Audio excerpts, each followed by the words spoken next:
Hello and welcome back to episode 2, Rival Recap Show 2021 season. Gentlemen's Club football all day, all the time, guys.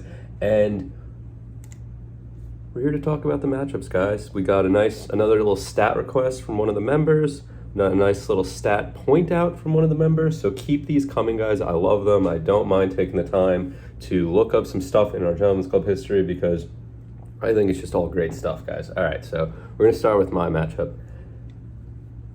I think Sklar has possibly the best team, and I don't think I was winning regardless.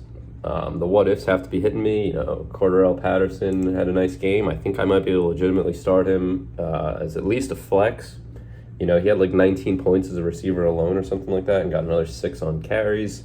So that's pretty cool. But yeah, first thing out of my mouth is a bench player, guys. That's how you know how down bad I am right now with these guys. Josh Allen back-to-back like 16, 17-point weeks. That's got to improve. Antonio Gibson still not finding the end zone. I swear to God, every time they got within the 20, J.D. McKissick came on the field and Antonio Gibson went and got a fucking drink of water or something. I don't know. Kenneth Gainwell didn't work out right away. Tyreek Hill was just a glorified decoy the whole game. Like, I don't think he was ever in the game plan against the Ravens because the Chiefs knew they were going to try and lock him up, and like Mahomes just didn't even bother. And I mean, he had touchdowns to Pringle, Demarcus Robinson, Kelsey had that sick one, and then I think Darrell Williams had the other touchdown. But yeah, I mean, I don't think that's going to continue going forward. I mean, the Ravens won the game, yes, but like I don't know if that was like a success. Mahomes still threw all over the field. The Ravens running game just prevailed in the end, but Kenny Golladay, huge fraud. Daniel Jones is the QB4 through 2 weeks, and Kenny Golladay is wide receiver 65. So they spent like $70 million on this guy. Granted, it's only 2 weeks in, but he's clearly not looking like the number one option to start. But I mean, he's probably going to find his way on my bench, and maybe he can come on later in the season. I don't know. Robert Tonyan had a nice touchdown catch last night. That's pretty cool. Cortland Sutton came on for a nice game. And you know what? There's really not much more to talk about my team. That's already way too much. Other side, Spencer absolutely fucking destroyed me. Kyler Murray, beast. Dalvin Cook, 17 points. Terry McLaurin, 28 points in that Thursday night game. Naheem Hines didn't do anything, but it didn't matter. Hawkinson had a nice game last night. Boyd did a solid flex. And you know what? 148 points is unreal. Rondell Moore, 24 on the bench. Sklar's team looks real strong, guys. And I'd just like to say that Joe's questions had me thinking that I'm going to be the answer to a lot of them. So I haven't watched Joe's videos yet. That panic button's getting slapped. Joe probably will touch on it later, I'm sure. Tyreek Hill probably won't be on my roster by the end of today. I've had a few different talks with a few different members, and I'm pretty confident the deal's going to get done somewhere. And hopefully my roster will be all the better for it. But we shall see. Next matchup, Ian versus Charlie, guys. Oh, and I'd also just like to point out, I think this is like a pretty good rivalry week across the league. It's not every rivalry, but like, I think I did this last year. Like, me versus Sklar, it's like the Jets-Mets Bowl, if you want to call it that. I think he probably owns me in it. This one, Charlie and Ian's definitely a rivalry. I mean, these guys lived together senior year. There was always Ian always thought Charlie was out to get him. They faced off in the championship 2 years ago, and Ian won, and then these are also our past 2 champions. So you know what? Ian always feels like he got cheated out of that championship 2 years ago. Not cheated, but done wrong or something. So I think this is Charlie and Ian's definitely a big rivalry. I don't know what to call it, but a name will materialize in due time. But yeah, I mean, Ian was talking shit. Ian was like, "Oh, Patriots defense gonna have more points than Marshall's whole team." Oh, Ian, have fun fucking paying Eric the long 20 with your bum ass 94 points. Not that my 99's great, but it's better than yours. If it wasn't for Lamar, Ian, you might be sitting in the 70s. I mean, Lamar had a real slow first half. Real nice game, though, beating the Chiefs. That was an excellent game. James White had a nice game. Kamara and A.J. Brown not doing anything. Jarvis Landry leaving the game kills you. Not a lot going from kicker defense. Other side, Charlie 112, modest week, but a good win. 23 from Wilson. Chubb 17, Diggs, Juju. Like, everyone just did enough, especially to beat Ian's bum-ass squad. Even with Josh Jacobs not playing, Charlie has enough pieces on his team to put out a nice enough lineup. He's sitting at 2-0, feeling good. Ian 1-1 in the thick of it. Next matchup, guys, Johnny and Christian. And this one came down to last night. Johnny wins by an exact 3 points. Christian just texted me. Christian needed the Packers defense, and they only got 6. He needed at least 9. They had a sack, an interception, and a fumble, but it just wasn't enough. It's got to be unfortunate for him. I almost want to see what he's saying. But anyway, like Sedano, like Dak Prescott, nothing. James Conner, nothing. Christian Kirk, mad. But Mike Evans had a nice game. I mean, the Bucs receivers, you don't know who's going to pop off that week. Like AB didn't really do much, but Mike Evans and Gronk had nice games. Bills defense was an excellent Sunday pickup. Sedano, I had dropped them, and they just absolutely destroyed the Dolphins. So that won you the matchup, in my opinion. Great defense choice. I'm terrible at choosing defenses. Terrible at it. Some of you guys are good at it or just lucky, I don't know, but I have probably had the worst luck historically. Maybe that can be a deep dive one of these days. But hey, nice win. John, another one that I think Johnny and Christian's a rivalry in itself. Two guys that are definitely real good friends in the league, lived together a few years in college, so love to see another kind of rivalry there. And then next matchup, and this is a bowl that actually has a name. Flannery O'Connor Bowl. Lynch and Rast, random freshman year roommates in Flannery O'Connor itself. Lynch, another amazing week. 140 points to Rast 118. Rast said last night, he couldn't have said it better, Aaron Rodgers looking great, but throwing to the wrong guy. Aaron Jones had 3 receiving touchdown guys. And that brings me to another point that I wanted to bring up, guys. We've had a few guys in our league that have just like stood out as just like 40 plus point potential guys where, it's not like they do that every week or, maybe once or twice a season, but it's just been the same guys year after year. Like Aaron Jones is one of those guys. He put up 41.5 points. Derrick Henry is one of those guys. We'll get to him later. I think Tyler Lockett, Will Fuller, maybe even Amari Cooper is one of those guys. But it's amazing that it happened again. And 2 of these same guys that we've seen just put up like 40, 45 plus point performances, and they just keep doing it, guys. It's amazing. Good for Lynch. Tom Brady, another 5 touchdown passes. Are you kidding me? Aaron Jones, 41.5. His receivers look pretty good. Amari Cooper, hopefully his injury isn't anything. I think they said like bruised rib or something like that. I think that we're going to know more maybe tomorrow. But even still, I mean, Lynch's team looks awesome. Lynch is sitting in first place, guys. And I just want to show you guys a live look at Lynch looking at his team in first place right now. Yeah.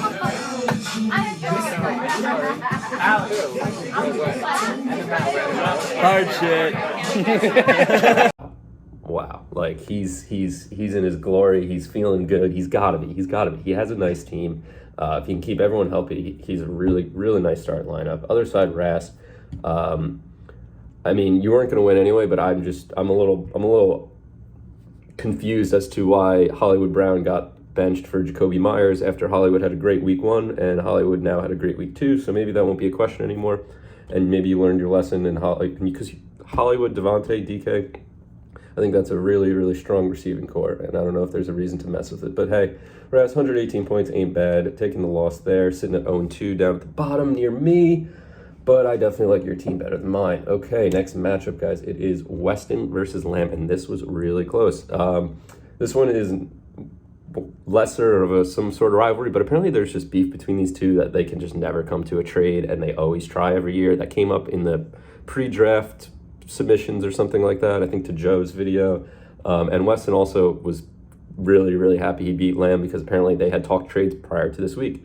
And Weston was really salty that Lamb did not want Jameis Winston, and not that Jameis Winston would have helped him, but Lamb still chose the wrong quarterback this week in Big Ben. I mean, Kevin, don't you have enough Steelers, dude? Like, you're a bum. I mean, you got Deontay Johnson, Chase Claypool, Steelers defense, and then you pick up Big Ben. I looked in the free agent pool. There are 10 quarterbacks you could have picked up that would have won you this matchup.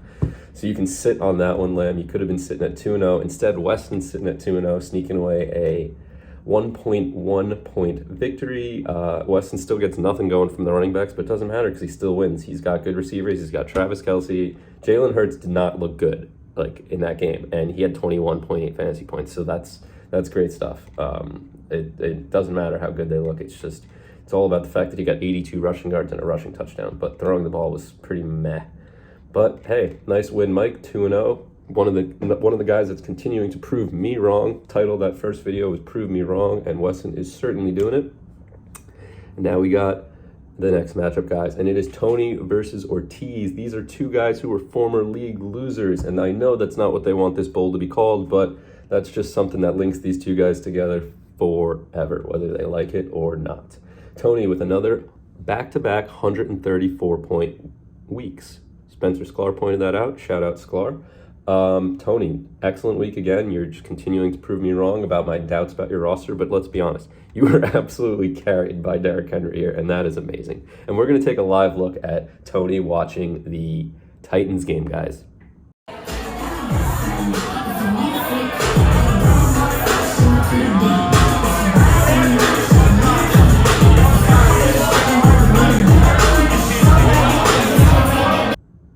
What a happy camper he must have been watching that, because his team looked it looked kind of bad after the 1 o'clock games, I would say. I mean, no one was doing anything. It was pretty fucking ugly. And then fucking Bucks D has 2 pick six in the 4 o'clock window, gets him 19 points. And then Derrick Henry in that 4 o'clock window, 47 points, guys.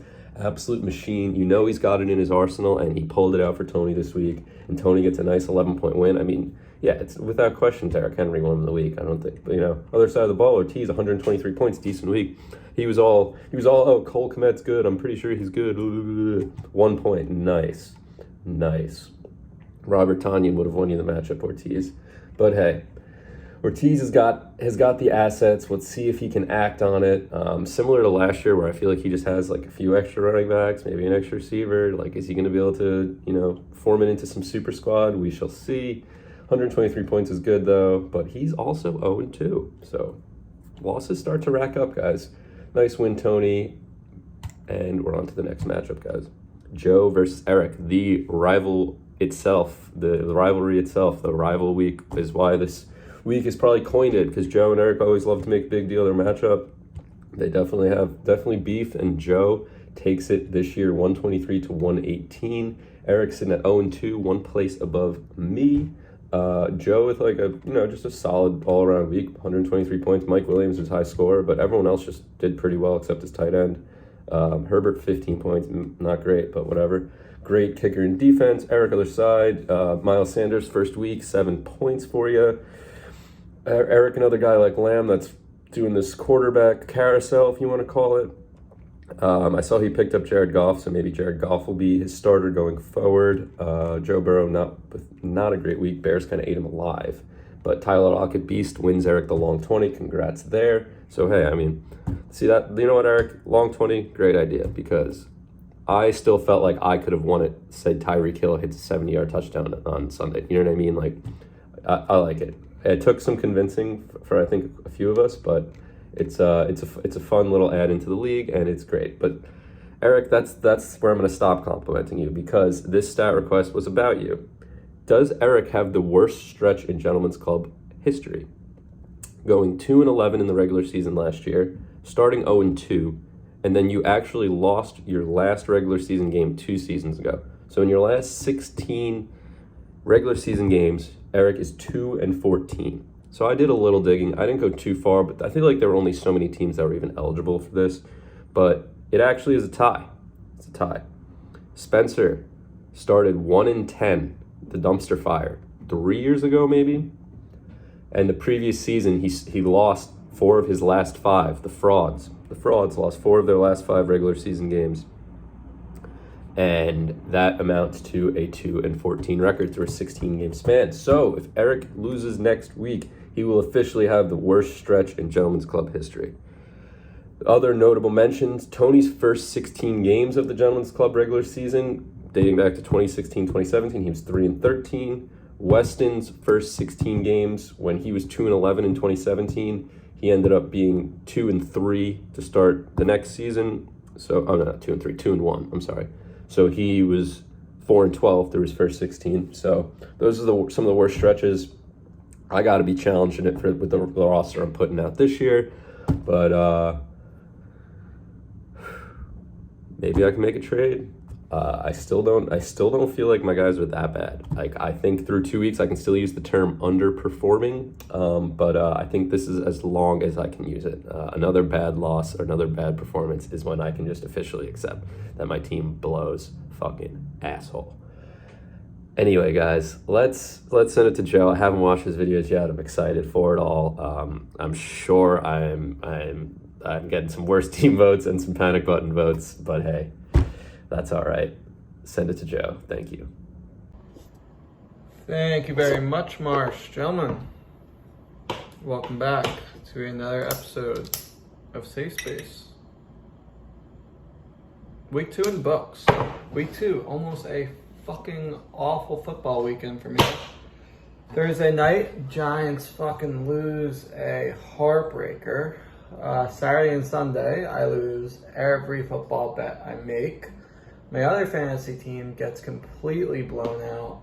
And then, rivalry week, after beating Eric all day on Sunday, the last 4 o'clock game, where I had all my guys done and he had his last players done, goes to overtime, Seahawks Titans, and I really thought he was going to come back and fucking beat me. But thank God I was able to squeak that out. And I gotta say, I think 2017 Eric pulls that out. 2018 Eric probably blows me out, but kid's just not what he used to be. He's like watching Ben Roethlisberger out there, past his prime, can't throw a ball downfield 15 yards. If James Ortiz is trade raping you, you've lost your fastball. But hey, Eric, good game. We'll see if you salvage an 8 seed this year. That would be a good accomplishment, in my opinion, for you. But let's move on to Safe Space. We got plenty of submissions to get to. All right, we're starting with the new segment that's sweeping the nation. Is Saquon Barkley back? Last week, answer is no. This week, answer is still no. Had a nice run, though. Flashes. Showing flashes. Plus, I'm 2-0 and Saquon's not even back. Not bad. We got best team, worst team. How we actually start off every episode. Last week, best team, Matt Lynch. This week, best team, not Matt Lynch. Sorry, Lynch. Although it does look like you're going to win because, actually, Rodgers just threw a touchdown pass to Tunyon, so maybe you're not going to win. I think he'll probably win. Anyway, best team this week. The only person that received more than 2 votes with a commanding 5 votes, Spencer Sklar. Fuck that. Nuts. And we're still rolling. Spencer, he's putting down a whopping right now on, who's he playing? The Clowns, Brian Marsh. Spencer hit on his first 6 draft picks, and that's not an exaggeration. Dalvin Cook is just as elite as he was last year. Second round pick, Terry McLaurin, or was it CD? Doesn't matter. They both hit second and third round picks. Then he goes Hawkinson, who is Goff's number 1 receiver by far, had a great touchdown catch in this game. Kyler Murray is the number 1 quarterback in fantasy this year. Might end up as the number 1 player in fantasy this year. And then his 6th round pick was Tyler Boyd, who is a great flex. Just solid 7 catches, 73 yards, 14.3 points in your flex, no problem. So Spencer, credit to you. Best draft available, or went with the draft strategy, best player available. Doesn't fucking matter that he doesn't have an RB2, boys. He's just gonna fucking put up 141 every week. So Spencer, I don't know what your best season ever is. We'll see if you can keep this up. You got a very nice team in your hands. Moving to worst team, and we had a overwhelming vote for the worst team. I have to change the matchup on NFL.com right now because it was the man that CD's nuts showed his nuts to, Brian Marsh. 8 votes for worst team. Yikes. Marsh, looking at your team now. Tunyon, not bad, 12 points. Sutton, capitalized with Judy being out. But dude, first, I said last week, or I said in week 1, whenever I broke down your team, with Etienne out, you're going to need Gibson, Hill, and Josh Allen to hit, and they combined for 31 points this week. I think they need to combine for 60 every week, Marsh, for you to actually be competitive. So we'll see. Rumor has it that Marsh is flirting around with pressing the panic button. We'll get to that in a later segment, but let's move on to said segments. All right. Shout out Tony. I did not have a planned safe space questionnaire today. Tony writes in the group message, being a little coy with his keys to victory, and I thought that would be a good safe space question. What are your keys to victory? I'll go through them, no particular order. Spencer, 1, have a healthy lineup. 2, don't overthink, start, sit, go with your best guys. 3, send polarizing hot takes to the group me to mess with people's heads, especially Ortiz and Jones. Pretty standard. Next one, Ian Jones, scoring more points than my opponent. Pretty simple, Ian. That actually, look up like Trent Dilfer, like NFL Countdown. He had this like clip that went viral where it's like, to win football games in the NFL, you have to score more points than your opponent. So, Ian, Trent Dilfer tick. There you go. Next person, Brian Marsh. Trust in my guys, and that doesn't work very well. Yeah, Marsh, I guess you haven't unlocked the key to victory yet this season. Tony Marullo, who inspired the segment. Be the lowest projected total in the league. Message to the group and say how awful I am at fantasy by midday Sunday. Then have a comeback victory and rub it in everyone's faces. Tony, by the way, I'm out with my girlfriend on Saturday night or Friday night, whatever, enjoying my nice night. And I check my phone and I have Tony Marullo coming at me at midnight. He's poking the bear this year. 2-0 for probably the first time in his life. But hey, Tony, keys to victory are working. Christian, when I'm not watching, my players seem to do better, so my key is to not watch football. Honestly, I feel the same way. I went grocery shopping mid-games yesterday because I was very frustrated, and I think like 2 of my 3 touchdowns scored happened that span. Rest, draft good, set lineup better, win good. Rest, I think you're probably going to fall 0-2, so maybe that preseason best team was a curse. We will see. I think you drafted good, but it's not resulting in wins. Eric, pick the right QB and kicker to stream, which apparently he never gets right. Fucking Burrow with the pick 6 of the Bears. Yeah, so Eric, a lot of questionable lineup decisions this week. One being starting Joe Burrow. I started the Bears defense, who was playing Burrow. And there was a streak in the game where Burrow threw 3 consecutive passes that were all intercepted, and one was a pick 6. He was able to salvage some garbage time touchdown at the end of the game, but like going into the fourth quarter, Burrow had like -2 points. It was awesome. Matty Lynch, a 5 to 7 minute seance. I don't exactly know what that word is. Seance, in which I sing ovations to each and every member of my team. Ortiz, next one. Don't panic. Seems like you always panic, James. Charlie, not drafting any Jets. I don't think you drafted any Jets this year. And Weston, to finish this out, Weston just sent a picture of Julio Jones. All right, next segment. The panic button is making its 2020 season debut. My question to you all, 2 weeks in, should anybody in our league be pressing the panic button? Ortiz, couple votes, couple comments. Has kind of a solid team, but remember the year Borelli had a really good team, but just kept finding ways to lose? That's the path Ortiz is heading down this year.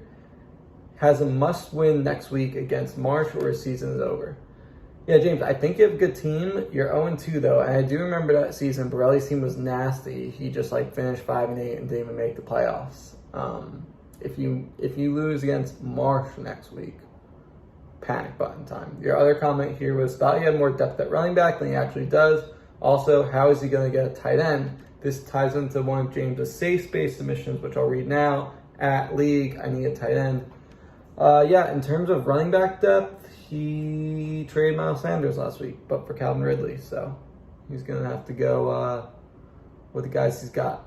Next vote, Ian. Ian, you had 2 votes. Ian voted for himself here. I scored under 100 points, and my bench sucked ass. Yeah, Ian had a really brutal week.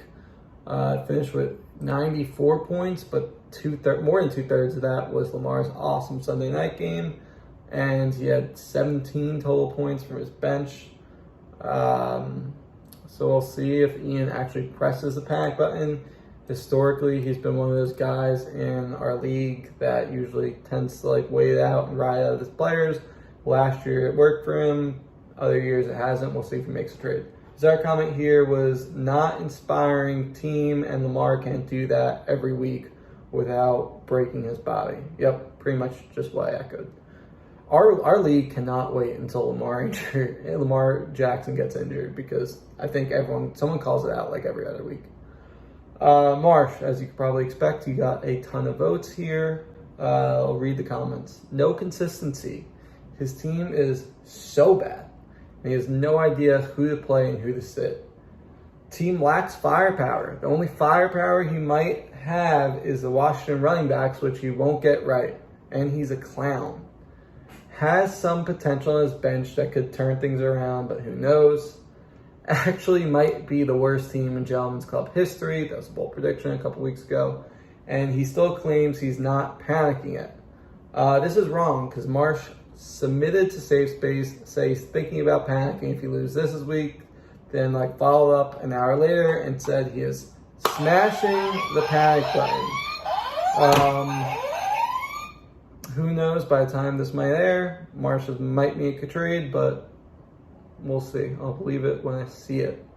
Sedano, you got 1 vote. And actually, I forgot to call this out. Sedano had 1 vote, not from himself, for best team this week. Amazing. No depth, and the Bills D can't put up 22 every week. Yeah, John, looks like you're going to pull it out to Christian unless there's a pick 6 in this game. But, I mean, I've also benefited this year from great special teams play. So special teams, in my opinion, wins ball games. Good job, sir. Lastly, Eric. 1 comment, worst team. And another comment, they already panic. Yeah, Eric, the Ridley Miles Sanders trade. If you didn't make that, you would have beat me this week. You're dropping a quarterback every day. You picked up Jared Goff today, which I guess you want to get in that pickup before waivers, but who actually wants to pick up Jared Goff? I don't get you, man. I just don't, but I think you like doing weird stuff, and sometimes, to your credit, it does work out. So we will see. Let's get to some safe space submissions. That's how I speak. And we are closing this week how we close every week here on Safe Space, with some classic safe space submissions. And we have a decent amount this week. Good job, League. I will read them. Can someone please explain to me how Sedano keeps turning shit into gold?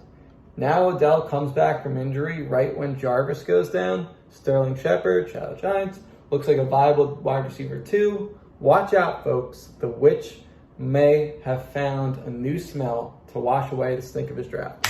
Remember last week, Johnny had a safe space submission. I always figure things out. And that Johnny arrogance. And I gotta say, Johnny, I don't think he's a good drafter. He never makes trades. He's very good at the waiver wire. He's always been very good at the waiver wire. Picks up Sterling Shepard. Dimes has loved throwing him to this year. John, my biggest concern about your team actually has nothing to do with your receivers or your quarterback or whatever. Zeke might not be the best running back on the Cowboys. Tony Pollard's getting a lot of touches, so we'll see how that develops. But Johnny, not dead yet. Next safe space submission. The championship gauntlet continues for Team ACLU as I face Christian. Shout out to Christian for the trophy plaque. I don't really know what Ian is referring to in either of those statements. Next bullet point. I play Mr. Assets Ortiz, who will once again pass on all trades for his bench players, and they will all do well as the Clowns, Marsh's team, come together as a unit and drop 150 on him. Marsh, I don't know if you're scoring 150 in the next 3 weeks combined. Proud of his Ridley trade, but you'd have to be locked up if he denied that one. Ayuk, Curtis Samuel, Komet, and Harris won't get you Tyreek James. So it seems like Ortiz and Marsh are in some trade talks, but we all know how awful it is to talk to James about trades. Next bullet point. To all the narcs in the league that follow NFL.com projections and never jaywalk or speed in the highway, tickle my taint. Once again, my team tremendously outperforms the projections, scores almost the high points for the week, and gets the dub. I hope I'm projected less than 100 again next week. I'll tell you right now what you're projected next week. Accidentally sent nudes to my boss. Projected just over 100, Tony, so you might lose next week, I guess. Moving forward. Wow, I can't believe this Sunday is the biggest rivalry of them all. The North London Derby hits different. Come on, Arsenal. I think we all know who that came from. Tom Brady is going to ruin another weekend of Charlie's life. Probably happened multitude of times. I want my guy Cooper Kupp back. Unreal how much of a dick Lamb was for drafting him.